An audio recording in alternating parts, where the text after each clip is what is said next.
بەڕێزانان پێ ساڵتان لێ خۆشحاڵم بۆ جارێک بێدارتان شادەمەوە بەردەوامی لەگەڵتان بۆ قسەکردن لەسەر هەڵبژارنەکانی ئەمریکا و بە تایبەتی ئێمە سەرنجەکانمان نەخێنە سەر سیاسەتی دەرەوەی ئەمریکا و بە تایبەتی لە ناو سیاسەتی دەرەوەدا فۆکەس لەسەر ڕۆژهەڵاتی ناوەڕاست بە تایبەتی لەبەرەوەی کە تیمەکانی ترمانەوانی کە لە ئەمریکان و چاودێری هەڵبژارنی ئەمریکاکەن و لە دبێتەکان وردە بنەوەی گوێزنەوە بۆ هاونیشتیمانیان بۆ کوردستان و بۆ چوارپارچەی کوردستان و یا کوردانی لە کوردانی دیاسپۆرا زۆر جار سەرنجە خەنە سەر ئەو پرسە ناوخۆیانەی کە دوو بربژێرەکەی یا چوار بربژێرەکەی کۆماری و دیموکراتەکان مناقەشەیەکەن بەڕاستی من نامەوە سەرنجەکان زیاتر بخەمە سەرەوە لە ناو ڕۆژهەڵاتی ناوەڕاستشدا زیاترە و پرسانەی کە پەیوەستە بە کورد ئەگەر چی دراوەکان یا ئاماژەکان یا ئەو پرسا ئەو تڕوحاتانەی کە کۆماری و دیموکراتەکان تاوە پێستا مناقەشەیەکەن لەسەر مێزەکان و بەیانیەکەن بەڕاستی زیاتر مەسلەی پرسە ناوخۆیەکانە ئەمەش زۆر جار هەندێک شرۆڤەکارە بینم بە تایبەتی لە ڕۆژهەڵاتی ناوین بە جۆرێ لێکی ئەدەنەوە کە نائامادەی ئەمریکا بەراورد بە هەڵبژاردنەکانی پێشوو نەبوونی مناقەشاتی گەرم و گوڕ لەسەر سیاسەتی دەرەوە بە تایبەتی لەسەر ڕۆژهەڵاتی ناوەڕاست و لەسەر پرسی نەوت و لەسەر فرەجەمسەری بەشێکی پەیوەندی بە تەراجع پاشەکشەی هەژمونی ئەمریکاوە هەیە لە ڕۆژهەڵاتی ناوەڕاست نازانم میوانەکانم سەرنجیان چۆنە لەسەر ئەم پرسە ئایا ئەمریکا لە پاشەکشەدایە ئایا پاشەکشە یا شێوازی هەژمونگەرایی و شێوازی ئەکیوپایت زیاتر بە هەمان چاوەڕوانیەکانی جارانە لە ئەمریکا کە تەواجودی عسکەری هەبێ یا نەخێر تەواجد و مەفهوم و تێگەی ئامادەیی گۆڕاوە میوانەکانی ئەم جارەشم بەڕێزان کاک کاردۆنەدین مامۆستا لە زانکۆی گەشەپێدانی مرۆیی کاک ئەنوەر حسێن لە پرسراوی دەستگای ئایدیا بۆ فکر و لێکۆڵینەوە کاک بەهاتەها دەرچووی بەشی سیاست و پەیوەندی نێودەوڵەتیەکان لە زانکۆی سلێمانی خات و ئەوین عزیز دەرچووی بەشی سیاست و پەیوەندیە نێودەوڵەتیەکان واتە بڵم مامۆستا بە تۆش لەبەری وام زانی خوێندکاری ڕۆژانە خوێندکاراندن بەخێر مەسەر چاوەکانم سواز بۆ ئامادەبوونی هەموو لایەکتان مامۆستانەر زۆر خۆشحاڵم دەمێ بوونم بینی بووی خۆشحاڵم لەم گفتوگوێدا یەکترە بینینەوە بەخێر بۆی سەرچاوم بۆ ڕوودا و بە هەر لە جەنابیشتەوە دەست پێ بکەم پەیوەندی بە چیەوە یا شرۆڤەت چییە بۆ ئەوەی کە بەراورد بە هەڵبژاردنەکانی پێشوو کەمتر مەسلەی سیاسەتی دەرەوە مادەی مناقەشەی کۆماری و دیموکراتیەکانە زۆر سپاس لە ڕاستیە ئەوەی کە بازەکرێ استراتیژی ترامپ ئەوەی کە پێشتر لە دەورانی پێشترا زۆر فۆکەسی لەسەر دەرەوە بوو ئەوان ڕایانگەیاندۆ کە ئێمە ئیتر خوێنی سەربازی خۆمان ناڕێژین و وەکو جارانی لە ڕێگای سەربازیەوە دەخالت ناکەین هەرەوەی کە کشانەوەشیان لە بەغدا لە باڵۆزخانەکەیان دەلالەتە بۆ ئاماژەیە بۆ کە ئەوان بە جۆرێکتریانێ ماوەڵە بکەن بە تایبەتی لە ئاسمانەوە یانەوێ کۆنتترۆڵی ئەکشێنەوە کشاونەتەوە یا مەسلەکە وەکو زۆرێک لە هێزە شیعەکان تەفسیران بۆ کرد مەسلەیەکی تەکتیکیە لە ڕاستیە ئاماژەکان ئەڵێن ئەگەر ترام دەربچێتەوە ڕەنگە بە یەکجاری بەغا بەجێ بێڵن و بگوێزنەوە شوێنی تروەکو چۆن ئێستا بەتەناو مۆزوعە لە بەغانیە لەو شوێنانشکە نیگەرانیان هەیە مەسەن بنکە ئەنجەڕی ڕەنگە بەنیازم بیگەنە خۆبرزیە یۆناان بۆیە قسەکەوەیە کە ترامپ و ئیدارەی کۆشکی سپی قسەکانەوەیە کە بە عێراقیەکانیانوتەوە بە کازمیانوتەوە کە ئێمە ئەوە کێشەی خۆتانە ئیتر میلیشیای شیعی و هەشتی شعبی و گروپی مافیا پەلاماری نێردە دیبلۆماسیەکان و بارەگا و قونسوڵخانەکان دەن تا ئێستا کە ئێمە پشتیوانیمانکردون لەمە دو ئەوە مشکلی خۆتانە حەلیەکەن باشە حەلی ناکەن ئێمە ناتوانین سەربازی خۆمان بە خوشدێن لە پێنای ئەوە وەڵام و تووشێتی ئێمە خۆمان حەلەکەین کۆمەڵە پۆینتیان داناوە دەستنیشانی ماڵەکانیان کردووە نەخشەیەک بڵاو بۆتەوەکە ئەو کارکتەرە سیاسیانەی کە بەهڕەشێزان بۆ سەر بەرژەوەندی ئەم حەلانە لە قازانجی حکوومەتی عێراقی نییە ببوون لە کاتێکا خۆیان پاشەکشە بکەن لە بەغا ئەو کاتە خۆشیان بەس ئەمڕۆ هەواڵەکان باسی لەوەکەن ئیدارەی ترامپ ڕەنگە لە هەشتا بنکەی هەشتی شعبی با لە ناوەڕاست و باشوور بەڵام ئەوەی کە وتم ئامادەنی سەربازی خۆیان کوش وە دوجاریش مەسەرەن ئەوە لە عێراق نامێنەوە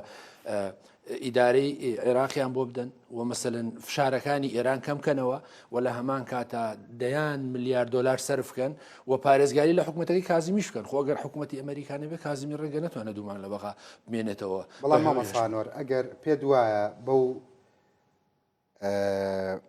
بەو بوونە بەهێزە فیزیکی رووسیا و تورکیا لەسەر خاکی سووریا کشانەوەی ئەمریکا لە ناوچەکە سیاسەتی پاشەکشە پێدوانیە جۆرێک لە پاشەکشەی فعلی هێز بۆ ئەمریکا هەژمارەکرێت.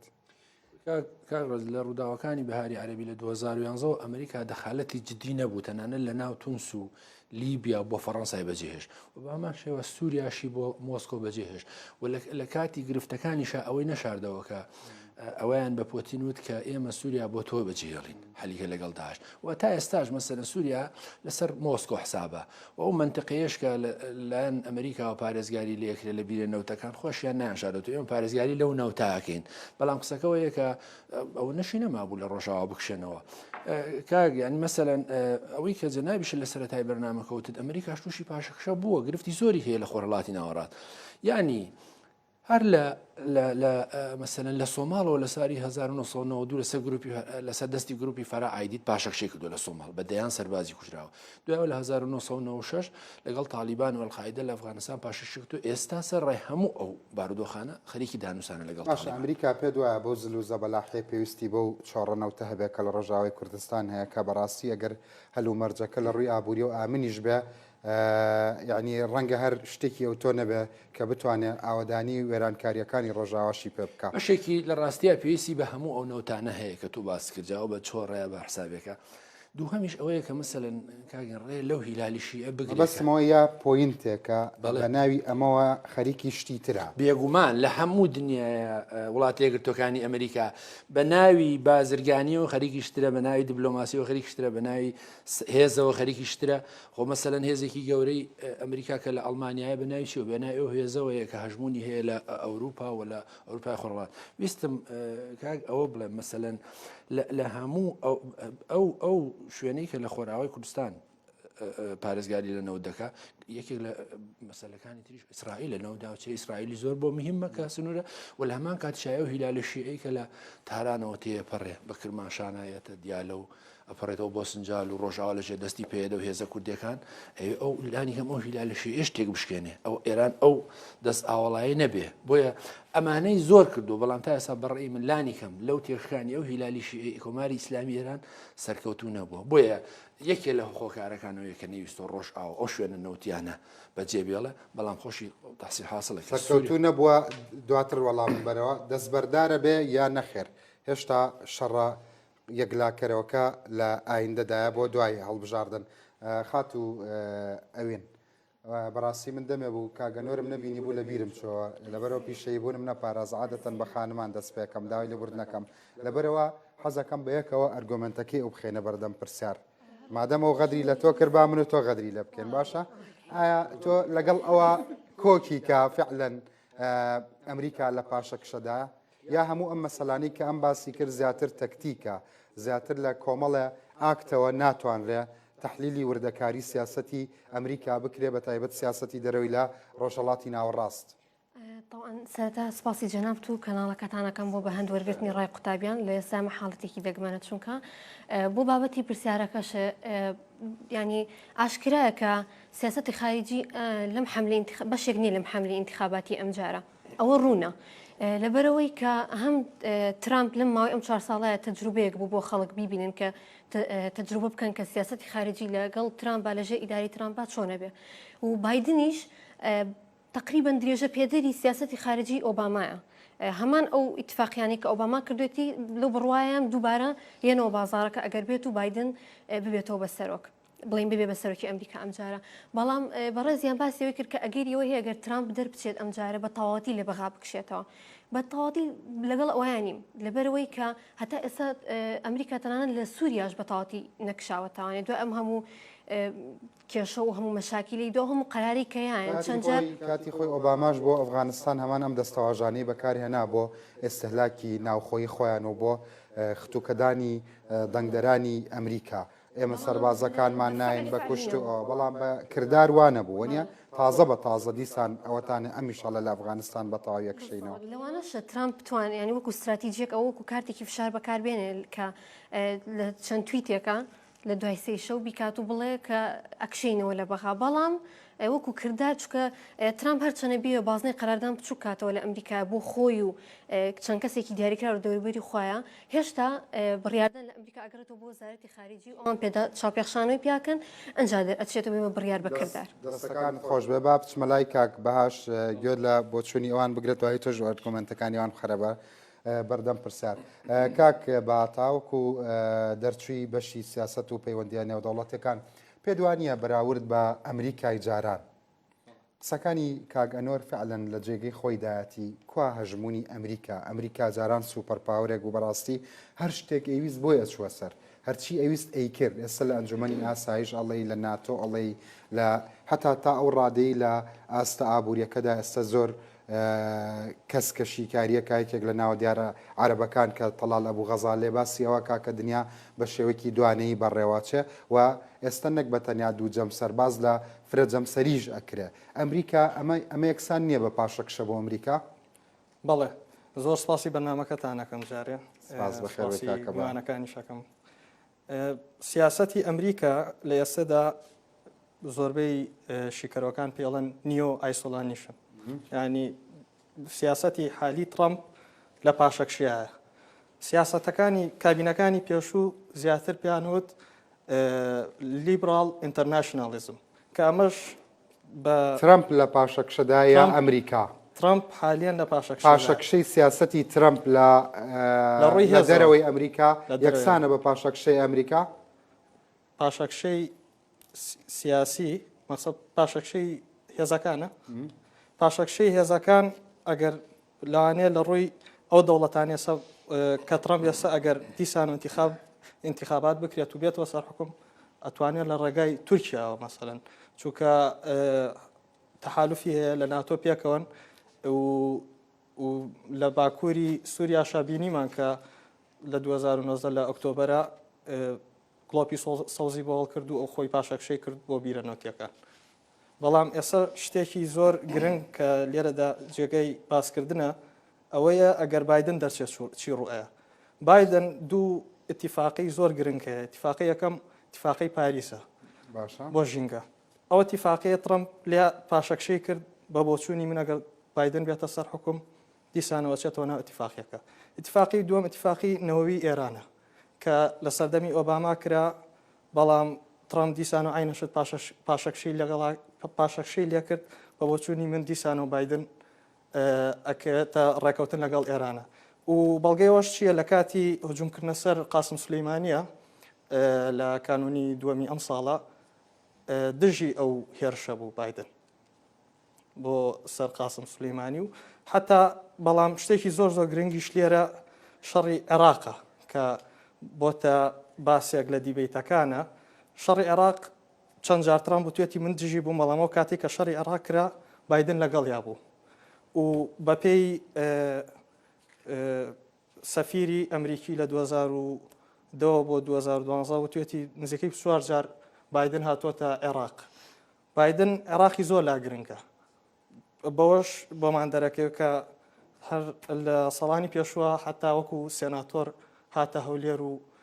قسەیەکی زۆر جوانی کردوتی تەنها شاخەکان دۆستی کورد نین ینی لە ڕووی کوردیشەوە باشترە بەڕێی من ئەگەر دەستەکانت خۆش بێت سپاسە دەکەم بە گوێمان لە بۆچوونەکانی مامۆستا بێ بەخێر بێ سەرچاوەکانم کاک کاردەوە کەریم مامۆستا لە زانکۆی گەشە پێدانی مرۆیی لەسەر جارە ڕای ئەم دوو خوێندکارە ئازیزە بۆچوونەکانیان لەسەر شرۆڤەکانیان لەسەر سیاسەتی دەرەوەی ئەمریکا کە لە پاشەکشەدا ڕاتچێ ئەکرێ بیر بۆچوونەکان جیاواز بن هەرێکە مەسن ئەرگۆمێتی خۆی هەیە هەرێکە سەپۆرت بۆ ئەرگومەتێکی خۆی دۆزێتەوە لە بابڵین لە گۆشەنیگە جیاوازەوە ئەمریکا لە پاشەکشیە بەهۆی نەکەوەی ئەمریکا لاوازە بەڵکو بەهۆی بەهێزبوونی با بڵین رووسایە سینە هندستانە بەرازیلە ئەم فرەقوتبیانەیە ئەفریقای باشوورە هەموو ئەمانە بەهێز بوون ینی ئەمە مانە ئەوە نییە کە ئەمریکا لاواز بێت قسەیەکی ئۆباما هەیە لە تقریبا لە کاتی داعش قسەیە کراوە وڵێ مە ناتوانین ببین بە پۆلیسی هەموو جیهان ینی پۆلیسی هەموو جیهان کۆتایی پێهات ئەکری ئێمە دەست بەرین بۆ هاوپەیمانەکان نانەوەیان ناتوانن ئەگەر بۆیان بکرا ئەیان کرد چۆن سوێنێ ناتوانینەکە لە بەهێزی نارەکانی ترتە یان تۆ نارەکانی ترە بەهێز بوون فلەبەرە تۆ ناتوانانی ئەو با بکەین بکەیت ئەو منافسەیە لەگەڵ نارەکانتە کە جارێکی تر بگەڕێتەوە بۆ ناوچانی کە نارەکانی تیانە بوون ئێمە گەسی ڕۆژڵاتی ناوەڕاستین ڕۆژڵاتی ناوەڕاست لەگەڵ هاتنی هاری ترومان کە سەرۆکی ویلایەتە یەکگرتووەکانە لە دوای جەنگی جیهانی دووهەمەوە سێ پرسێ لەناو ڕۆژڵاتی ناوەڕاستە ئەویش یەکەم دابینکردنی نەوتە جێنەکردنەوەی یەکێتی سۆڤێتە و هەروەها ڕێگریکردنی لە ناشنالیزمەوەی کە پێوترێن نەتەوەی جەمال عەبدولناسر و هاوشێوەکانی ئێستا هەمان ئامڕازی لە ڕۆژڵاتی ناوەڕاستە با بڵین پەسەندکردنی نەوت پاراستنی نەوت با بڵین جێنەکردنەوەی نایارەکانی ئەمریکا لە داعش و هاوشێوەکانی و هەروە هاتا ڕادێک منافەسەکردن لەگەڵ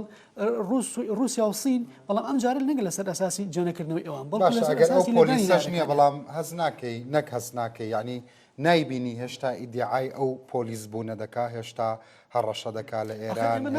نەسیر ئەمریکا ناتوانێت وازە پۆلیسی خۆی بێنێت چونکە ئەمە وەکو چۆن ڕیچارد هاست ئەڵێت سەرکردایەتیکردنی ئەمریکا پۆلیسکردنی جیهانی لەلایەن ئەمریکاوە و سیفەتێکی جیهانی هێشتا سلۆگانی ترامپ ئەوەیە کە ئەمریکا ئاکاتەوە بە ئەمریکاکەی جاران ئەزانین چۆن ئەمریکا کاتەوە بە ئەمریکاکەی جاران ئەمریکا کاتەوە بە ئەمریکاکەی جاران لەسەر ئەساسی ناوچەکە مەزنەکە ئەزانین لەسەر ئەم سیاسەتێکی ڕۆناڵد ڕیگنی هەیە ئەم ئەڵەیە تۆ ئەبێ پارە بێ من بپارێزم بەعکسی سەرکردەکانی ترەوە سەرکردەکانی تروانە بوون ینی لە خزمەتی وڵاتانی ئەم ناوچەیە بوون هاتن ئەم ناوچەیە شەڕیان بۆ کرد بە تایبەتی جۆرج بۆشی باوەک و هەروەها بیل کلینتن لە دوای ئەویشەوە هەموو ئەم سەرکردانە لەم ناوچانەیە بەبێ کۆستێک بەبێ بەرامبەرێک ئیشان کردو بۆم ناوچەیە بەڵام ڕۆناڵد ڕیگن لەگەڵ دۆناڵد ترامپ ئەگەر هاوشێوەکانە لێکیان نزیکەینەوە ئەمان داوای ئەوەکەن هیچ شتێک بە بەلاژ نییە یان هیچ شتێک بەبێ بەفری نییە بەرامبەر بۆ ڕۆژڵاتی ناوەڕاست بۆی ئەمان ئەیانەوێ بەرامبەر ئەوە ڕۆژڵاتی ناوەڕاست چ پارەیان باتێ و چەکیان لێ بکڕێ و هەروەها بەرەنگاریان بێتەوە بۆ نمونێ ئەوەی بە بەلاش عراقی داگیر نەکرد یا سەدامی نەڕوخان ئەخر بوش پلانی نەبوو بە داگیرکردنی عێراق حتا وەکوونە کاتێک کە با بڵین کە ئەمریکەکان کە سەرکردی ئەمریکان کەژاو لە عێراقەکەی تر حکوومەتی عێراقی نوێ دروست کرا کاتێک ئەسنە دەرەوە پۆل برێمەر لە کتێبەکەی ئاڵی ئێمە کاتینە عێراق نەمانزانی عێراق چۆن بەری ئەینا بەس پۆل بریمەر خۆتەزانی کارکتەرێکە بەڵام مەسلەی پلانی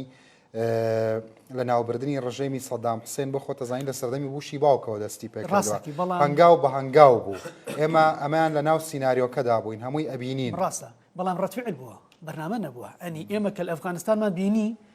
بەرنامە نەبووە لە دانی ئەفغانستان حتا 11 سپتامبەر نەبووە کەس باسی ئەفغانستانی نەکردووە بەڵکو باسی وکراوە هەڕەشەی تیرۆریستی هەبووە قاعیدا هەبوو ئەمێزانە وەکو تیرۆریستێک کراون ئەمانە بوونەتە چی بوونەتە هەڕەشە بۆ ئەو کە پێوتر ناشنال سکیۆریتی یاخود ئاسایشی نەکەواتە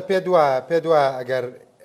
وڵاتان بە ئال و سالی و عاقڵ و سەنگینی دابنیشن ئەمریکا هیچ دەست سێوەردانەکەنەکە ینی ئەکشنەکانی ئەوان پەرچەکردارە چونکە ئەوە بێگومان نزانین سوسوی لە سیاسەتی ئەمریکایە ئێمە کۆمەڵێک ساوابیتمانەیە و هەروە متەغیراتمانەیە لەو ساوابیتانە ئەوەی ئاسایشی نەتەوەی ئەمریکی پارێزرێ ئەگەر بۆ نمونە ئەگەر 11 سپتەمبەر ڕووی نەدایە چی کێشەیەکە بوو توی ئەفغانستان آخر ئێستا بۆ نمونە تۆ لەگەڵ بەنلادنیش مقابلە بکە بە شێوەکی افترازی مامەسانوەر ئەویش بەهانەی خۆی نییە ئەویش ناڵێ بۆ نمونونەکە ئەوان متتەهمن ئەویش بەهانەی خۆی نییە کە بەرامبەر بە ئاسایشی ڕۆژەڵاتی ناوەڕاستە بەرامبەر بە ئاسایشی ئیسلامە سەریکە ئێمە فۆبیای ڤێتناممانەیە ڤێتنام لە زاکیری ئەمریکەکان نایەت دەرەوە بۆی تەدەخولکردن لە وڵاتێکی ترە بریتە لە ڤێتنامێکی تر ئێستا عێراق ڤێتنامێکی ترە ئەفغانستان ڤێتنامێکی ترە بەس ئێمە نامانێ ئەمە پیشان ئەوە فۆبیایە نەخێر ئەمریکا خۆی مەشهورە بەوەی بەبێ دوژمن ناژی خۆی بەردەوام پێویستی بۆ وێنەی دژمن دروست بکە بۆ خۆی بۆ ئەوەی کە پاوەری خۆی پیشان با بۆی کە سیادەی جیهان کامیانە کاکە نۆر حسێن ئەوە دروستە مەسەلەن من پێچوانەی ئەوەی دکتۆر بیرەکەمەوە مەسەلەوەی کە بۆ ئەفغانستان پێشەوە بەرنامەی هەبوو مەسەلەن لە دوای شەڕی عێراقیش پەرچەکردار بوو مەسەلەن ناوەڵا بەڕێی من بەرنمەیەکی ورد و درشتی هەیە مەسەلەن کتێبێک هەیە زۆر بە درشتی بە وردی باسی ئەماکە کە ئەمریکا چۆن دۆستەکانی ئەفرۆشێ مەسەلەن سەردەمی حەمە ڕەزاشا سۆهارتۆ فێرنانداز لە فلیپین هەموو ئەمانە 30 ساڵ لەسەر حکوم بوون ئیدارەشی داون دوایش دەستی لێ بەرداون و معارزەکەی هێناون بوویستم بڵێم بوو ئەفغانستان لە سەردەمی حکومەتەکەی نەجیب اللهەوە ئەمریکا دەستی لەوەیە هەبوو کە ئەیویست حکوومەتە کۆمەنیستێکە بڕوخێنێ و بەرەی سۆڤێت لێ پاشەکشە پێ بکە بە نەتیجەش وای کرد و پشتیوانی ئەحمەد شا مەسعود و قلبەدین حکمەتیار و بورهانەدین ڕەبانی یەکر و خۆش هێنانێ سەر حکوم تا ئەوەی کە کاتێک کە زانی پاکستان مەترسیە بەهۆی چەکە ناوچەکانەوە تاڵیبانی هێنا بەهێزی کرد تا ئەوەی کە ئەفغانستان بگرێت لەو سنوورانە دوجاریش مەسەلەن هەتا ئێستا ئیدارەی ئەفغانستان خۆیدا ئەمریکا حەشدی شعبی ئەبێتەوە بە هەمان نمونە لە عێراقدا حەشدی شعبی گرفتەکەی لە ڕاستیە ئەوەیە کە زۆر ئیدۆلۆژین ینی لە تاالبان و ئەوانش ئیدۆلۆژیسترن و مەترسی ئەمانە ئەمریکا بە مەترسیە زانێ بۆ معلوماتی جەنابەت هەندێک جار هەوڵی داوە لەگە مختەداسە دەڕێکەوێ لە هەڵبژارنەکانی پێشترا هەندێک باز لەواکەن کە مختەداسە 40 میلیۆن دلاری لە عەربستانی سعودی وەرگرتووە لە ڕێگای وڵاتێکی توکانی ئەمریکا بەڵام بە نەتیجە مختەداسە دەرەگرێتەوە لای مەرجعیە دەچێت ئەگەڕێتەوە لای قوم ئەگەڕێتەوە لای نەچەفکەر بەلا بەهۆی زۆر بەڵێ بەردەوام یاریەکە لە بینی عەربستانی سعودی و تورکیا و ئێران و ئەمریکا لەگەڵ هەڵەشە جددی و تونەکانە یەکسەری تویتێکە کات کاک ڕنج خۆی جیا ئەکاتەوە دقیقەن پرسیارێت تۆ ئەمریکای سوێتی لەگەڵ حەشتی شعبیش ئەو مامەڵانە بکە کە لەگەڵ هێزافغانیەکان کردویانە بەڵام بەوەی هەژمونی ئێران و ئەوەی کە عێراق چەنە پێگەیەکی گرنگە بۆ ئێران دەست بەرداری ئەمانە نابێ وەسە هەندێک لە ئاماژەکان بازەوەکەن کە ئێران تا ئەم قەیرانە نزیکی 80 میلیۆن دلار مانگانی داوە بە گروپە حەشتی شعبی گروپە جۆراجۆرەکان و ئێستاش بەردەوام دەعمیانەکە و بەڵام ڕەوشی حەشتی شعبی بە دوای قۆناغی پۆست قاسم سلێمانی هەڵگۆڕێکی گەورەی بەسەر هاتووە هەم پاشەکشە بە نفوذی ئێران کراوە و هەم حەشتی شعبی ئێران بەچی ئەتوانێت ئەم پارانە بە حەشت پێدوانیە سەرڕای هەڕەشەکان هەروەکو چۆن ئێستا هەندێک لە داتاکان باسیەوەکەن تەنیا لە مانگی ڕابردوودا ملیۆن و نیوەک بەرمیل نەوتی فرۆشتووە لە کاتێکا بەردەوام لەژێر هەڕەشەی ئەمریکادا ئەو کۆمپانیانی ڕۆژانە ملیۆن و نیوەکی فرۆشتووە لە کاتێکا بەردەوام بۆ خۆتەزانی نەک ئێران خۆی تەنانەت ئەمریکا هەڕەشە لەو کۆمپانیانە و لەو وڵاتانە شەکا و لەو هێزانە شەکا کە تەعاملی لەگەڵاکەن کاک ڕز ناتوانانی $100 لە هەرێمی کوردستانەوە بەڕسمی بنێری بۆ تاران ئەمەنە حەسارەکە لە سەری توندا بەڵام هەموو ئەو دەواازە سنووریانی کە لە هەرێمی کوردستان هەیە لە ئەفغانستان هەیە لە وڵاتانی تر هەمووی بەکارهێناوە بە شێوەیەکی ناشاری بۆ دەرباز بوون لەو گەمارانە و بەشیشی ئەو پارانەش کەم بۆتەوە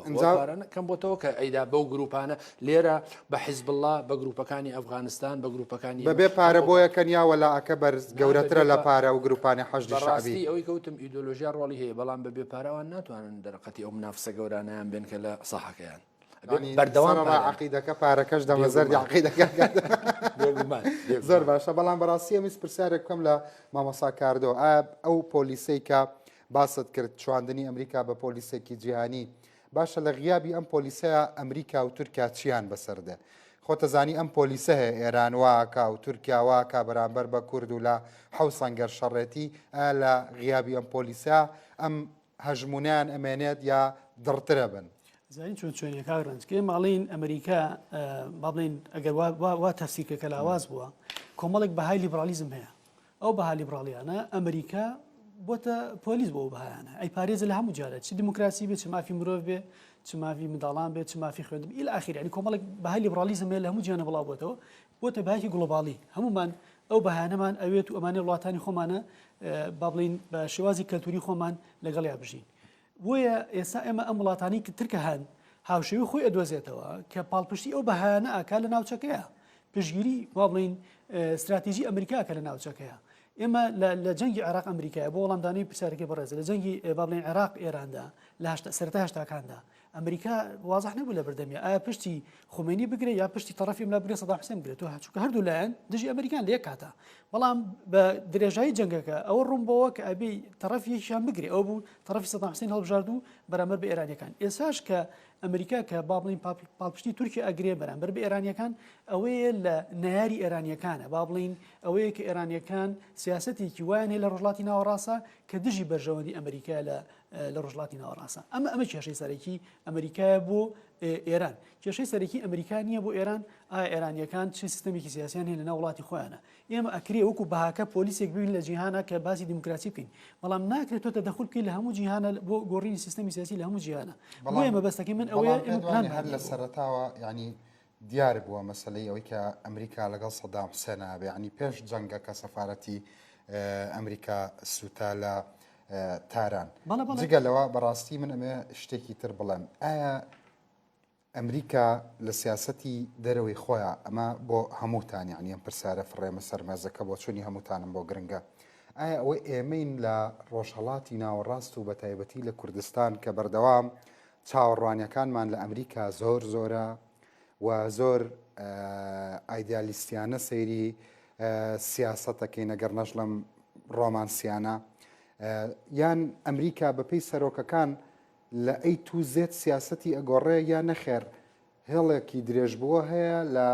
لانی کەم بە ئێستا لەسەر شاشەکەی من پرۆدیوسەرەکەم کارتەری بۆ خستومەتە سەر شاشەکە لە 1970 لە پرۆژەی کارتەر دۆکترین ئەو کات جیمی کارتەر سەرۆک بوو ئەڵێ بڕیاریدا سیاسەتێکی تایبەت بۆ کۆنتڕۆلکردنی کەندا و جۆڵەی بازرگانی نەوت پەیڕۆ بکە لە چوارچێوەی ئەو سیاسەتەدا بە پشتبەستن بە هێزی سەربازی بەشداری لەم پلانە کرد کەواتە بەپێی ئەمە بێ ئەگەر نەچم بۆ پێش کارتەر بەپێی ئەمە بێ ئایا هێڵێکی دیار نییە لە لای خۆیان لە سیاسەتی دەرەوەدا کە سەرجەم سەرۆکەکان لەسەری ئەڕۆن تۆزێک لە هێڵەکە لا دەدەن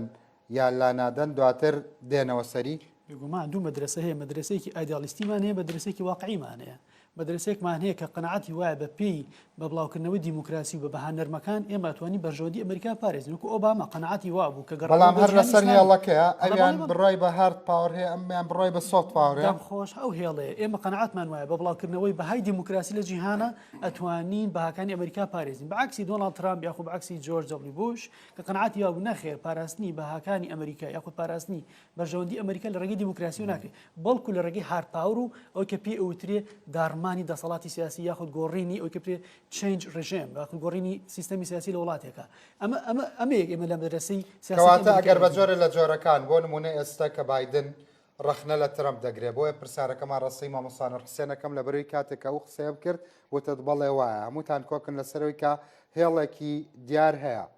بەڵام هەریەکە و بە جۆرێک لەسەری ئەڕوا هەردووکیان بۆ یەک شوێنە ڕۆن بەڵام هەریەکە و بە ئامرازێکی گاندن کەواتە ئەگەر بۆ نمونە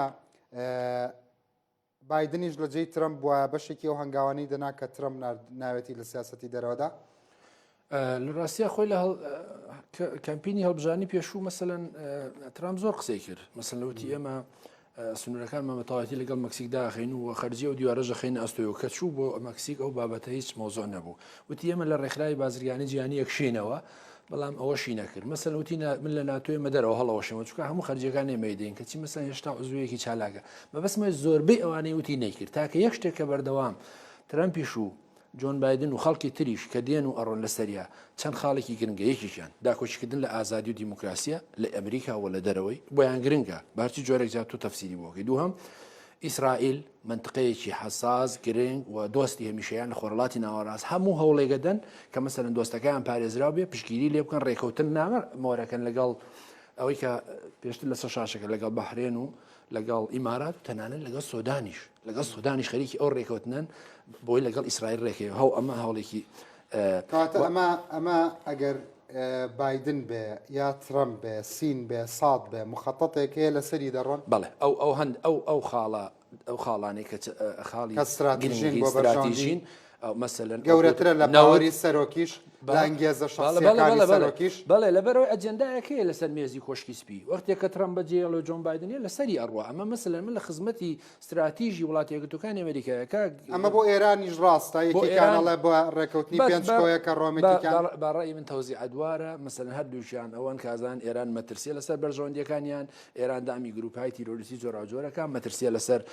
لەسەر سووریا لەسەر هەمویان ئەوێران بەڕاستی مامەسا ئێران مەترسیە یا ئێران ئەو گورگەیە کە خەڵکی تری پێدەترسێنە بەبێ ئێران پێ وایە گەمەکەی ئەمریکا ئاوا زەمینەی بۆ خۆشە لە ڕۆژهەڵاتی ناوڕاست ئێران دەوڵەتێکە بە دوای بەرژەوەندی خۆی ئەگەڕێ ئەکرێ ئەو بەرژەوەندی کە بە دوای ئەگەڕێت و بۆ دابیکردنی بەرژەوەندی نەتەوەی خۆی پێکدادان دروستکات بۆیە لە زمانی ئەکادمی و بەم زۆرە تەفسیر بۆ ئێرانەکرێ بە ناتوانین بڵین ئەم وڵاتە وڵاتێکە کە بە دوای شەڕ ئەگەڕێ چونکە مەبەستمەوەی ئەم دژمناتی ئێران چەند قات ئیستثماری نەکردوێتەوە بە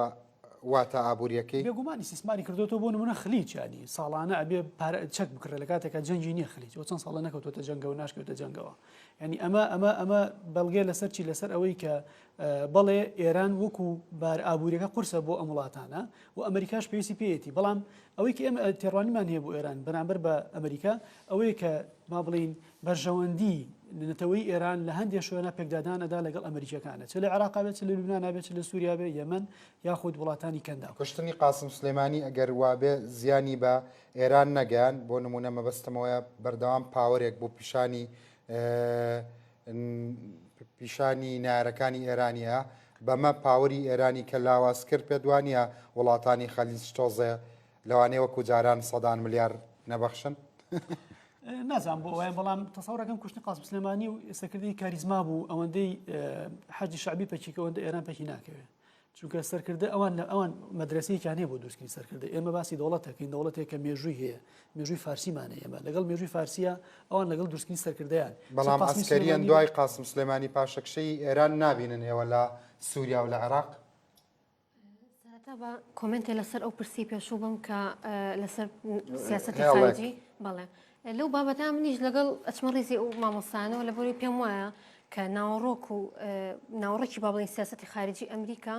هێشتنەوەی ئەمریکای بە سوپەرپاوەری ئەگەر ترامپ ئەوەشی نەوێت خۆی بە شخصی خۆی بەڵام شێوازەکانی ئەن جیاوازە لەبەرەوەی بایدن و ئۆباما و ئەمانەت دیموکراتەکان با بڵین بەعام ئەیانەوێت لە پاڵ ئەوەی کە ئەو سیاسەتە ئەەکەن ینی ئەو شێوازی سیاسەتی کە هەیەە ئەو ڕێچکی کە هەیەە لە پاڵ ئەوشە ئیمێجی ئاشتی خوازانی ئەمریکا بپارێزن ینی بەبێ ئەوەی ئەو ئیمێجت یەک بچێ ئەیانێ ئەو سیاسەتەش بکەن کە باڵانسە ئەو سیاسەتە بەڵام ئەو سیاسەتی کە ترامپ و بڵین ڕیپۆبلیکەکانی کەن ئەوە هەڕەمەکیە و نمونە پرێتی لە سوپرایز و ئەمە بەڵام هەمان هەدەفی هەیە هەمان ناوەڕۆکە بەڵام بۆ مۆزوعی قەزەی گەورە هەبوو بۆ نمونە ئۆباما ئیستثماریە کرد بوش ئیستثماریە کرد مەسەلەن وەکو کوشتنی بەنلادن گرنگ بوو بۆ ئۆباما ئەگەر لە بیرتان بێ کوشتنی ئەبوو بەکر بەغدادی گرنگە بەڵام ئێستا چ شتێکی وایە کە ئیستثمار بکرێ وەکو قەزێ گەورانە ئێستا من مەبەستەکەم ئەو بکە ویستم بێمە سەر و خاڵە کە بۆ ئێستا حالیان ئەو 4 ساڵی کە ترام بۆن ئەوەی کە کردی لە بەغدادی و سلێمان و ئەوانە هەر هەمویان ئیمێجی ئەمریکا تێک نایە لە بەرەوەی بالآخر تۆڵی ئەم پیاوە تەواو نییە لە زۆر شوێن ئەومان بیستووە وتوانەکە ئەو کاسە سیاسەتە ڕاستە لە بەروی پۆستەکەی بەهێزە ئەتوانێت بڕیار بە بەڵام تەواو نییە لە بەرەوە هێشتا ئیمێجی ئەمریکایان پاراستووە بەبەستەکە لێرە ئەوەیە ئەجینا ئەگەر بین بەراوردی هێزی ئێران بکەین بە هێزی ئەمریکا ناباڵانسیکی زۆر ڕوون و ئاشکرا هەیە بەڵام ئێران بڵین ئەمریکا خۆی مەبەستێتی کە ئیمێجی ئێران بەو ڕادێ گەورە بکات و ترسناکیکە بۆ ئەوەی بەهانەی هەبێ بۆمانەوە وەک چۆن 11 سپتەمبەر یان کرد بە بەهانە بۆ هاتە ناوە عێراق دەست خۆش بەهانەیە نانا 11 سپتەمبەر بە واقعی ڕووی نایەوە بەهانەیە 11 سپتەمبەر من ئەڵێم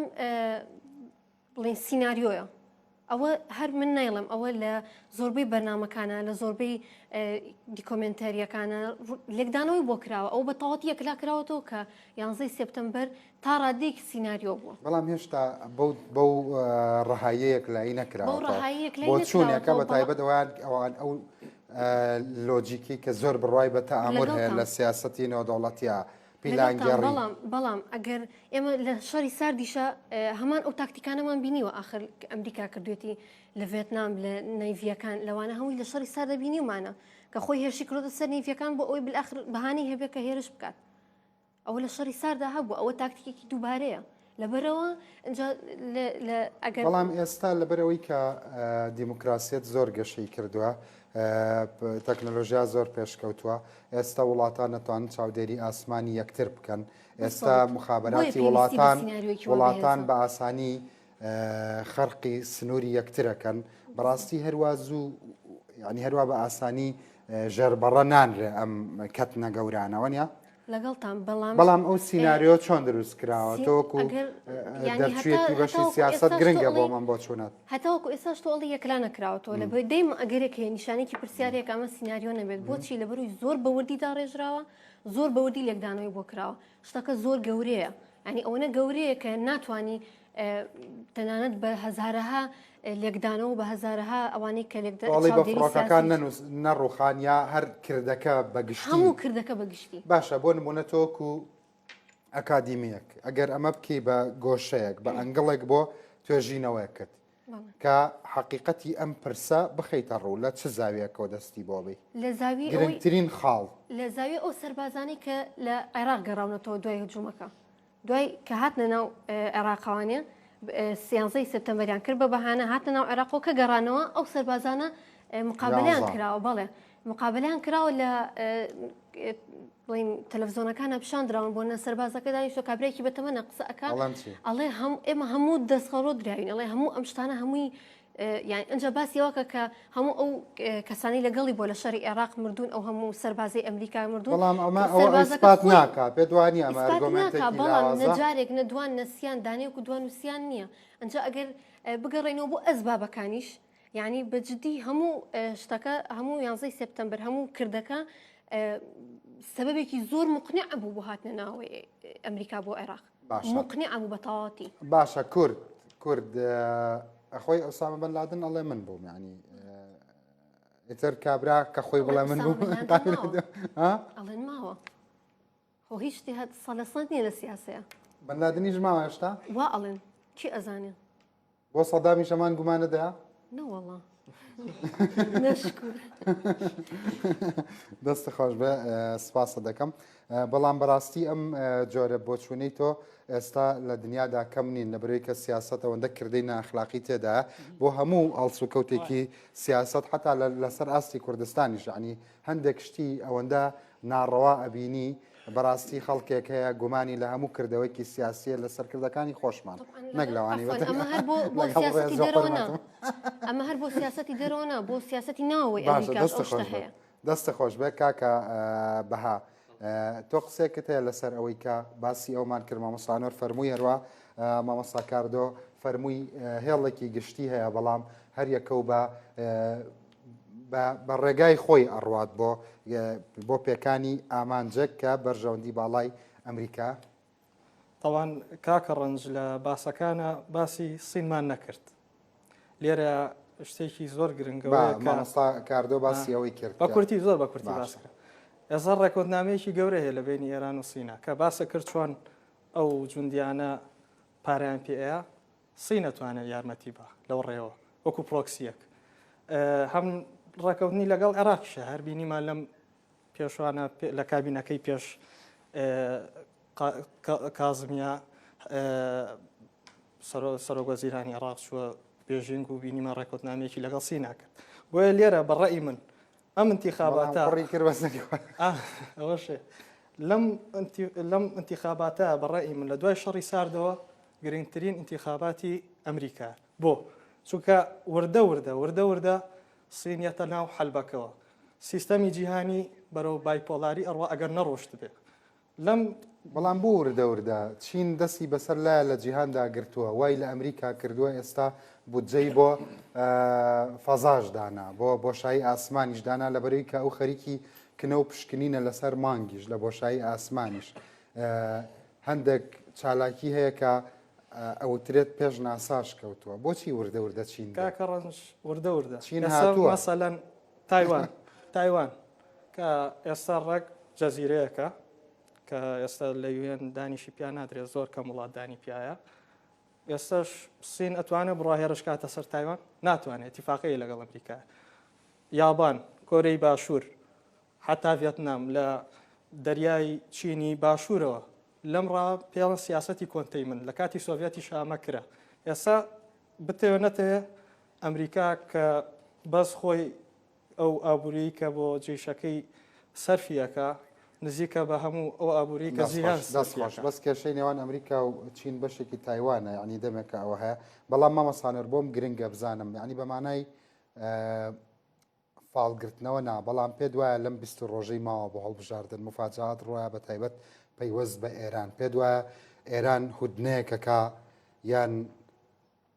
یان لێدانێکی عسکەری تر دروستە بێ کە ترەمپ بۆ خۆی ئیسtismاری بکە چۆن خۆی لە ڕاستیە کاگڕنج ئەم مانگی ئۆکتۆبرە لەم هەڵبژاردنانی ئەمریکا بەردەوام ینی بە مانگی سپرایز ناساوە ینی زۆربەی تەوەقعەکان و تەنها ڕاپرسیەکانی زۆر جار ڕاست دەرناچن ئەمە یەک دوو هەم بە نظری من ئەوەی کە بەدەست ترامپەوەی دۆزینی ئەو پێکتەی کۆڤید-19 کە ڕەنگە بەقەدەر لێ کوشتنی ئوسامە بن لادن و ڕوخانی سەدام حوسێن تەسیر و گرنگی هەبێت بەڵام WHO خەونەکەی ترمپی تا ڕادەیەک باتل کردوێتەوە هەر ئەو ڕۆژەی کە ئەو تەسریحی یاوتی دڵنیا بە کۆڤید-19 هەنگاوی گەوری ناوە یەکسەر WHO تی نەخێر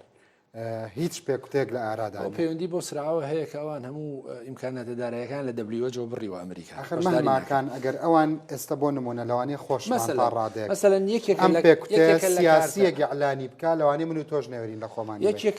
یەکێکە لە کارتە بەهێزەکان من باسی ئێرانم کرد لە نێوان ئەمریکا و ئێرانە لە وردەوردامێت چەند پرسیارێک لە جەنابەت و مامۆستاش بکەم لەسەر کوردیش هیچ مفاجئەیەک ڕۆیە کە ئەوەندە گەورە بێ ئەمریکا بێوێ ئیستثماری بکە بە تایبەت ترامپ حەزی لە ئیستثماری شتە عەسکەریەکانە خۆتەزانی ڕاستیە ئەوەی کە ڕەنگە ڕوودا لە ڕاستەوخۆ پێم وانە لەم 20 ڕۆژەیە لەگەڵ ئێران و لەگەڵ تاران ڕاستەوخۆ بێ بەڵکۆی کە ڕووەدا لە عمقی سوێنە استراتیجیەکانی ئێرانە ڕەنگە لە لوبناان یا لە عێراق بە تایبەتی لە عێراق حەشتی شابی وەکوتم هەشتا بنکیان کراوەتە یان دەستنیشان کراوە بکرێتە ئامانج و ئەمە ڕەنگە یەکێک بێ لەو هەر دەستکەوتی گەورە بۆ و لەگەڵ ئەمڕۆ بێستن عوسمان دۆسێکی وردی هەبوو لە ڕووداوی بەیانیان نازانم بینیتیاننا لەسەر ئەم پرسا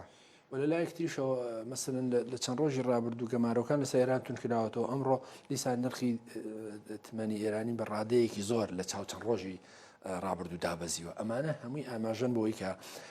خۆشیان ئێرانیەکانیش نیانشادێتەوە یعنی ئێستا بۆ چوونێکە ئەو بۆ چوونە ئاوایەکە ئێران ئێوێ هەر چۆنە جێچەڵێک بکە لە عێراق لە ترامپ دەست بۆشێنێ هەرچی چۆنێکە بەڵام هێشتا ترامپ ئەمڕۆ خۆشی ڕایگەاندووە کە ئێمە نامانێت بکەوینە ئەو بۆسەوە و بکەوینە ئەترسێ لەمە بەڵێ ئەترسێ بە جۆرێک بێ ئەم ڕووداوانە کە ڕۆ یعنی لەژێر کاریگەری ئەم ترسایە کە ئێرێ تەسریحێکی یاوتی ئەگەر دەرچمەوە ڕێکەوتنێکی تازە لەگەڵ ئێراناکەم ڕێکەوتن تازەش بک پێم وانە لەمانە ئاسانتر بێت چکە ئەو هەدەفیەوە ئێران نابێت دەستی بگا بە چەکی ناوەکی و ئێران گرفتە لە بەردەم بەرژەوەندیەکان و هەژمونی واشنگتۆن لەو ناوچەکەواتە ئێران مامۆسا ئەگەر کۆکی لەگەڵ مامۆسا ئێران ساغ بۆتەوە لەوەی کە حەز بکە دیموکراتەکان دەربچن تا ڕادەیەک تقریبا لە مەسلحەتی ئێرانیەکان ئەگە ترام دەرچێتەوە جارێکی تر ئێرانیەکان کۆماری ئیسلامی ئێران وەکو بەبستم بڵێ دەسەڵاتی سیاسیە نەک حەزەکەن ترامپ دەربچێتەوە بەدڵنیایە چونکە ئەوان لەگەڵ بابڵی نەک پێکدادانن لەگەڵ ئەو سیاستەیان کە قەنەعەتیان وایە مامەڵەکردن لەگەڵ ترامپە بە سیاستێکی وازەحتر دەرەکەوێت چونکە ئێران ئەوەی بۆ یەکلاوەتەوە کە سیاستی ترامپ لە عێراق ڕوونە سیاستی جۆی بایدن لە عێراق ڕوون نییە سیاستی ترامپ لە لوبنانە بە هەمان شێوە هەروە لە سووریایە بەڵام هیچ باڵین ڕوونیەک نییە بۆ سیاستەکانی جۆی بایدن بۆ سووری ئەوانی تر بە قەنەعەتی ئێرانیەکان باڵین مامەڵەکردن لەگەڵ ترامپە ئەوەیە کە ترامپ کەسێک نییە کە باڵین کە بێ سیستەمی سیاسی لە ئێرانە بڕوخێنێ باشە بەس ڕوون نەبێ باشترە لەوەی کە بە ڕوونی لەبەر چاو بێت چەکوشە لەسەر سەرتا لەلایەکەوە قاسم سلێمانی و لێ ئەکوژێ لەلایەکەوە ڕۆژانە سزاتەدا تمەنەکە تاڕاکە لەلایەکەوە حەشدی شعبی بردومانەکات ئەزین چۆن سەریکە ئێرانیەکان گەمەکان لەسەر ئەوەیە ترامپ کەسێکە خۆی کێشەیەکی بۆ خۆی دووسک لەگەڵ ئەوروپیەکانە بۆیە خۆی ماڵی خۆی تێکداوە یعنی لەگەڵ هاتنی جۆی بایدنە یەکگرتنەوەیەکی ماڵی ئەوروپی ئەمریکی دروستە بێتەوە بەرامبەر بە ئێرانیەکان ینی ئێرانیەکان لەم گاپەیە یاریەکەن لەم گاپی کە نێوان باڵین دۆناڵد ترامپ دروستی کردووە لەگەڵ ئەوروپیەکانە و چ ئەڵمانیا بێت چ فەڕەنسا بێت کە تا ڕادێک باڵین عاجز من لە دۆناڵد ترامپ بەرامبەر بۆ سیاسەتی بە ئێران هەیەە و نایانە بکشێنەوە لەو ڕێکەوتن نامەیە بۆیە ئێرانیەکان قەنەعەتیان وایە بە دەرچوونەوەی دۆناڵد ترامپ ئەمان ئەتوانن زیاتر سیاسەتێک بەرپا بکەن کە خۆیان ئەوی کە پێوترێ سەرڤایڤکەن لەم قۆناغی ئێستا هەیە چونکە بۆ ئێرانەکان گرنگە ڕزگاربوون لەم قۆناغی کە ئێستا هەیە ئێستا قۆناغی گەشەکردن و بابڵن گۆڕانکاری نیە لەناو سیستەمی سیاسی ئێرانیەکانە بەڵکو ئێستا قۆناغی سەرڤایڤبوونە دەربازبوونە هەم سیستەمی ئابووریان هەم سیستەمی سیاسیان تووشی داڕمان بووە تووشی بابڵین ئەوەی کە لەلایەن سیستەمی سیاسی و سێریکەی کە ئێستا لە گۆڕانکاریایە چ ئەو کەسە بەتەمەنەکانی ناو سیستەمی سیاسی کە ئیتر ئەمرن و کەسانی تر دێنە شوێنیان وەروە سیستەمی ئابووریشی لە لاوازیایە بۆ ئێران گرنگە کە دۆناڵد ترامپ بێجارێکی تر لەسەر ئەساسی چی لەسەر ئەساسی ئەوەی دەنگێکی جیهانی دروست نابێتەوە بەرامبەر دەستخۆش مامەسا گرنگە بۆ ئێران کۆماریەکان دەربچنەوەیان دیموکراتەکان لە ڕاستیان من 100% پێچوانەی مامۆسابیرەکەم و چکە زۆربەی چاودێران تەنانەت ئێرانیەکان خۆشیانەوەیان نەشادوتەوە کە ئەوان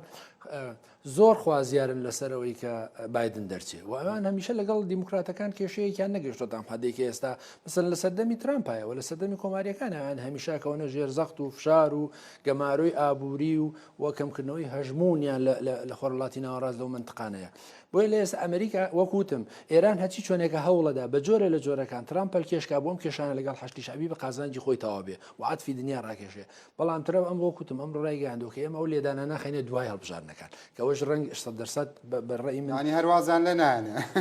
بێگومان واز بە دەرچوونەوەی ترامپ گرفتەکەی ئێرانەوەی بە دەرچوونەوەی ترامپ ئێران یعنی ئێستا ئێران تەحریزیەوەنەکە ئێران تەحریزیەکە کە بە جۆرێ لە جۆرەکان مثلن خەڵکی مەدەنی بەرکەوێ مثلن فشاری بۆ سەرمە ینی بجۆرە لە جۆرەکان هەرچی چۆنێکە مثلن لە ناوخۆش هەوا بێ خەڵک کەمتر دەنگا بە ترامپ لەسەر ئەوە کە ئەو توێتی ئێمە زۆرتر باشە بەس ئەو بەیانەی بەرەی بەرگریکاری عراقی مقاومە عراقی کە ئەڵێ ئێمە هیچ هێرشێک ناکەینە سەر بنکەکانی ئەمریکا ئەمە هودنەی ئێرانی نییە بەرامبەر بە ئەمریکا لە ڕاستیە بیکەنیانێکن ئەوان تازە مثلن ئەو کارانیان کردووە و مثلن لە ئەجندای ترامپ و لە ئەنجندای وەزارەتی دیفاع و وەتەنان لە سەفارخانەکان و لە قۆسوڵی هەولێریشەیە کە ئەوان کاری خۆیان کردووە موشکیان تێگرتو هەراسانیان کردوون و تەنانە چەند لە نێردە دیبلۆماتیە بریتانیەکان بریندار بوون لە ڕێگاکانیان بۆ مەتار و ئەوەش باشە زانن کە هیچ کات هەشتی شعبی ئەم گروپانە دڵخۆش نین بەبوونی ئەمریکا وڵاتانی ئەوروپی لە بەغا وارچی شوێنەکانێ دەریان پەڕنوە بۆ ئەوەی کە جەنابیشی دێڵی لە هەمان کاتیشە ئەم شەو کازمی هێزێکی گەورەی نردۆتە ناو ناوچەی سەوز لەبەرەوەی چی لەبەرەوەی کە گروپەکانی هەشتی شعبی بەنیاز بوون پەلاماری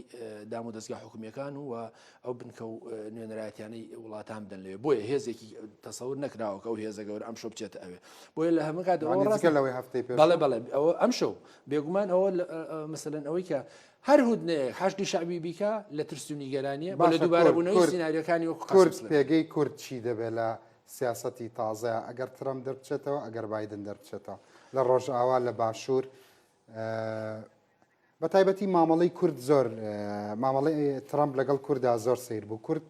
ترامپ بەردەوام ڕەش و سپی هەبوو لای ترامپ کوردی باش و کوردی خراپ کوردی مەسەڵەن پاکەکە لە کووردە خراپەکانە بۆ نمونە هێزەکانی باشوور لە کووردە باشەکانن ڕۆژئاوا لە کووردە باشەکانە ئەم سیاسەتە بەردەوامە بێ یا ئەم مامەڵە سەطحیە لەگەڵ پرسی کوورد دەکرێت یا ڕەنگە مەلەفی کوردی هەنگاوێ بچێتە پێشەوە لە ئیداری تازەدا لە ڕاستیە کاگڕەنج ئەمریکا قەت نەیوت ئێمە دۆستی کوردینەوە ئێمە نەمیشەوەی کە تۆت ئایدیالەن و ڕۆمانسیانەش بیرەکەینەوە کە ئێمە دۆستی کوردین کە لە جنوب گولا ئەگرێتە سەربازی ئەمریکی ئێمە گوڵیان تێگرین نەیخواردەوە قسانە قسەکەەوەی ئەوان سیاسەتی ئەمریکا لەسەر ئەساسی مۆراڵ و ئەخلاقوانە بنیان دەندراوە بریتە لە بەرژەوەندی تا سەرمانەیە دۆسایەتی تا سەرمان نییە و ئەمە لە سەرەتای دروستبوونی بەهێزبوونی وڵاتی یەکگرتوەکانی ئەمریکاوە دەست پێکە تا ئەم لەحزەی وە تا داهاتوش وەکو بۆم باس کردی زان یەک نمونەت بۆ بێنمەوە شەوی سەری ساڵی ئێرانی کەنەدی لەگەڵ شافەرەح لە ئاهەنگێکا بەیەکەوە سەماعەکەن دوای تەواوبوون بە حەمەڕەزاشاڵێ ئەڵێ بەڕاستی و ئێران وڵاتێکی ئارام و منطقەیەکی خۆشتان دروست کردووە دوای 6 مانگ نامەیەک لە وەزارەت خارجیەوەیە بۆ حەمەڕەزاشاڵێ پێویستە لە ماوەی 4 ساعتە ئێران بەجێبێڵی حەمەڕەزا خۆشیڵێ نازانم ئەمە چی بوو ئەمەیان نەک لەگەڵ حەمەڕەزاشە ئەمەیان لەگەڵ زیاتر لە سەدان سەرۆکی جیهان تاقی کردوتەوە لە ماوەی 4 ساعتە تویان ئێمە دەست بەردار لەبەرەوە کورد بەڕێی من پێم وانییە مەسەلەن دۆسیەیەکی گرنگی ئەمریکا هەبێ لە سەبارەت بە کورد بەڵام ئەوە کە کورد هەوڵی زۆری داوە ڕەنجی زۆری داوە و هەوڵیشی داوە بەڕاستی من دوێنێژ ئەو پرسیارم کە ڕەنگە لە میوانی تریشی بکەم بۆ نمونە بەڵام مامەسانۆر یعنی تۆ بێنەرە بەر چاوە واقعێک بێنەرە بەر چاوە کە لە عێراق لە ڕۆژئاوا کوردیش دۆستی ئەمریکا نەبووە چی بەسەر هاوکێشەکان داهات ڕاستیە خراپە بوو ئەوە دروستە ینی مەبەستمەوە هەروە سفری دوای پاریزەژ نییە کاگڕنج دوایەوەی بەدایان هزار کەس لە کۆبانی و لە سەریکانی و لە ئەفرین کوژراوە تورکیا هاتو ئەفرینی داگیر کردووە و بەردەوام فشارەکە بەردەوام خەڵگە کوژێ مەسەلەن خۆمەریکاش ئەوەی کە چەند ناوچێ دوانیە ئەگەر دیموکراتەکان دەربچن مامەسا ئایا ئەردۆگان یا تورکیا ئەمەی بۆ دەچێتە سەر ئایا هەمان ئەو شەڕی ئێستا بە ئێرانی دەفرۆشن ڕۆڵ گۆڕکیەک ڕوونادا ئایا دەسەڵاتی تورکیا هێزی تورکیا سنووردار ناکەن لەسەر دیموکراتەکان دەرچن بڵێ لەسەر قسەی بەڕێزت با بڵین ئەمریکا دۆستی کورد نییە یاخود ئەمریکا سیاسەتی خۆیەکە ئەمریکا بە کوردی و ڕێفراندۆمەکە کردی دوای کە حەج شعبی هێرشی بووێنە ئەوتیمە پێمەتی مەیکە وازە حیانی ئێمە ئەبێ ئەوە ڕاستش لەبەر چاو بگرین ئەمریکا سیاسەتی چی ئەڵێ ئەمە من بەم شێوەیە ئەڕم لەگەڵ ما بیت ئەتوانم لەگەڵ بەڵام مەسلەی ڕێفراندۆم زۆر جارڕ ناوخۆی کوردستان بۆ مەبەستێکی سیاسی سمارکرێت هەسەدا خۆ ڕێفراندۆمی نەکردبوو بەڵێ ڕاستێکی هەسەدا ڕێفراندۆمی نەکرد لە سەریکانی و گرێسپی ڕێفراندۆم هەدەپەی نەکردبوو هێشتا ئۆجەلان لە چیا ئەمە پرسیارێکی مۆڕاڵیە لە سیاسەتە پرسیاری بەرژەوەندی خوازیە لە سیاسەدا ئەمریکا بە دوای بەرژەوەندی خۆیەتی ئەگەر تۆ مۆڕاڵیانە سێریکەی بەڵێ زۆر نامۆڕاڵیە کە تۆ ڕێگەتدا حەجی شعبی کەرکوو بگرێت و پێشمە دەکوژێ ئەتوانم بۆ نمونە لەسەر زاری ئێوەی ئەکادیمیانی بواری سیاست مامۆسانۆر شتێکی فەرمووتی لە هەشتا ساڵە دۆستی ئیسرائیل دۆستی ئەمریکا سڕی ئەم دۆستایەتیە چییە بۆی کە ئێمەش دەرسێکی لێ فێربین مەسەڵەن ئەگەر ئێوە ئەدڤایس بن بە سەرۆکی هەرێمی کوردستان بە پارتە سیاسیەکان چیان پێڵند بۆی کە لەگەڵ سیاسەتی ئەمریکایە خۆیان بگونجێنن چۆن کۆدی بەرژەوەندیەکانیان بکەنەوە ئەزان چی ئەگەر ئێمە لە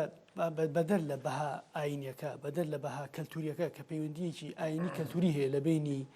ئیداری ئەمریکی و ئەوی کە پێوترێ ئیسرائیل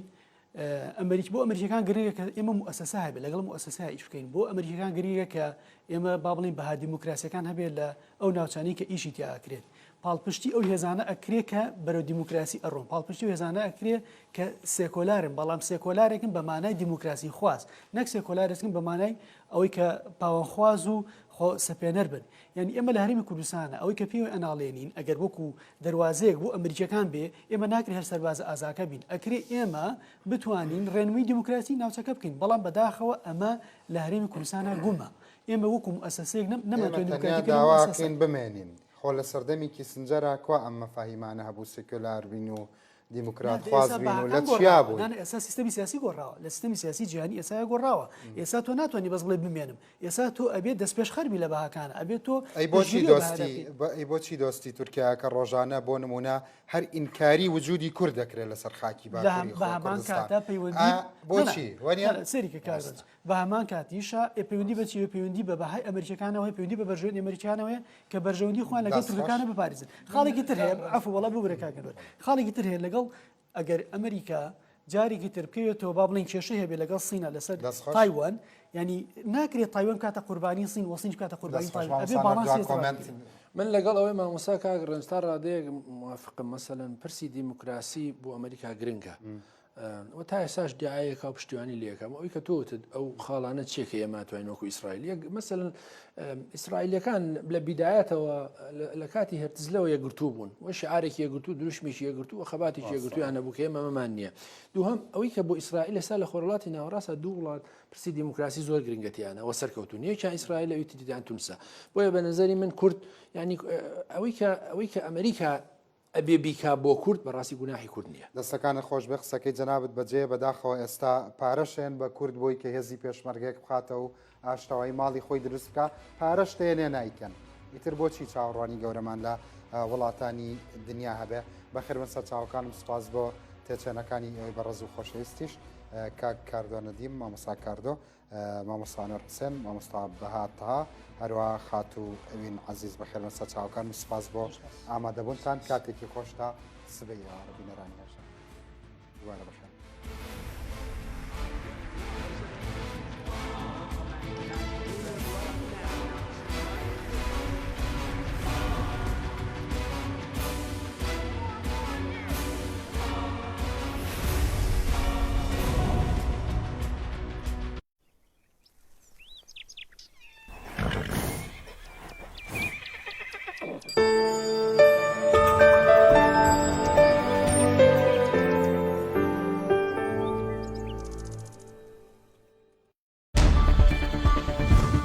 ئێوەش پامنێری ڕووداوە ویددیو وێنێ ڕووداوەکان و هەواڵەکانتان بۆ واتسەپی ڕوودا و بنێرن 1950 530 00 01.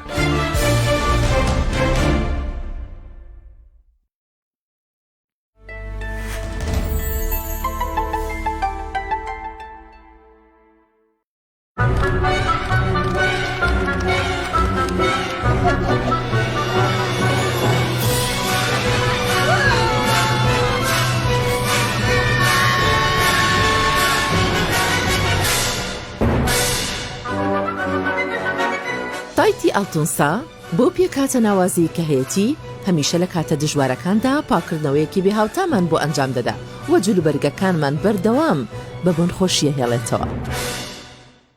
کام شیر باشترینە بۆ کۆرپەکەم؟ شیری دایک باشترین و پارێزراوترین سەرچاوی خۆراکیە بۆ کۆرپەکەت، بەڵام لە هەندێک باردا دایکان ناتوانن شیری خۆیان بدەن بە منداڵەکانیان. بۆیە من پێشنیاری شیری کۆنفیلاک دەکەم وەکو تاکە جێگرەوەی شیری دایکان کە لەلایەن فۆنتێراوە بەرهەم دەهێنرێ کە شارەزایی زیاتر لە 50 ساڵیان هەیە لەو بوارەدا. ئایا کۆنفیلاک گونجاوە بۆ گەشەی کۆرپەکەم؟ بە دڵنیاییەوە کۆنفیلاک سەرجەم سەرچاوە گرنگەکانی خۆراکی تایە بۆ گەشەی سروشتی منداڵ و بەهێزبوونی ماسوولکە و چاو و ئێسک و گەشەکردنێکی ئاسایی مێشک. ئەتوانی نمونەیەکی تاقی بکەینەوە؟ بێگومان ئێوە دەتوانن نمونەی شیری کۆنفیلاک تاقی بکەنەوە و ئەنجامە سەرسوڕهێنەرەکانی ببینن. شیری کۆنفیلاک تاکە شیری جێگرەوە دوای شیری دایکان دەوڵەمەندە بە ئۆمیگا 3 ئاسن، پۆلین و ڤیتامین و کانزاکان و سەرجەم سەرچاوە خۆراکی گرنگەکانی گەشەی کۆرپەلا. کۆنفیلاک یەکەم شیر دوای شیری دایک. بەیانیان بە وزە و خۆشی ڕۆژێکی نوێ دەست پێەکەم. خێزانەکەم مای خۆشبەختیم و بەردەوام ئاگام لێیانە. ڕۆژانە کارەکەم و بە گەشتبینیەوە دەڕوان مەداهاتوو. هەندێک جار لەگەڵ هاوڕێیان کۆبینەوە و بە قسە و پێکەنین کاتێکی خۆش بەڕێیەکەین. شەوانەش بۆ چەند خولەکێک مێشک و دەروونم ئارامەکەم. چای و غەزال زیاتر لە چایەک. ئێمەی خانمان بە ئاسانی لەگەڵ ئاهەنگی ژیان خۆمان ناگونجێنین، بەڵام لە هەندێک بارودۆختە متمانە هەموو شتێکە. لە کۆتاییدا سانتێکم دۆزیەوە کە دەتوانین متمانەی پێ بکەین. چینە نەرمەکەی ڕووسەرەوە کە بە تەکنۆلۆژیای کۆنفیلێدی پێشخراوە بە درێژەی ڕۆژە سوودەی دەدات. کۆنفیلێدی بە داهێنانی چینێکی مژەنەری تایبەت شلاقەتیز دەکات و ڕێگری لە بۆنەکان دەکات. کۆنفیلێدی بە باڵەشلەکانی لەگەڵشتان بەتەواتی هەماهنگ دەبێت. کۆنفیلێدی چونکە متمانە گرنگە. کۆنفیلێدی مارکەیەکە لە مارکەکانی گرۆپی کۆمپانیەکانی ئەڵتونکایە. دابوونەریتەکان بەشێکن لە ژیانمان. دۆستایەتی لە نێوانماندا نوێ دەبێت. دیاری بە نرخ و بەها بەڵگەی خۆشەویستیە. لە زەماوەند و شای و لۆخان لە یەک نزیک دەبینەوە و دڵخۆشتر دەبین. لە هەمووی خۆشتر بۆن و بەراوەی برنجە. ئەنی بەڕاست ئەو برنجە ناوی چ بوو؟ برنجی ئازاد ڕایس. بەڕاستی برنجەکی بەتام و بەدەستە. ئەو هەموو هەرا هۆریایە دۆ ئەو برنجەیە چیها برنجی ئازاد ڕایس. برنجی ئازاد ڕایس بۆ نەو یادەکانمان خۆشتر دەکات.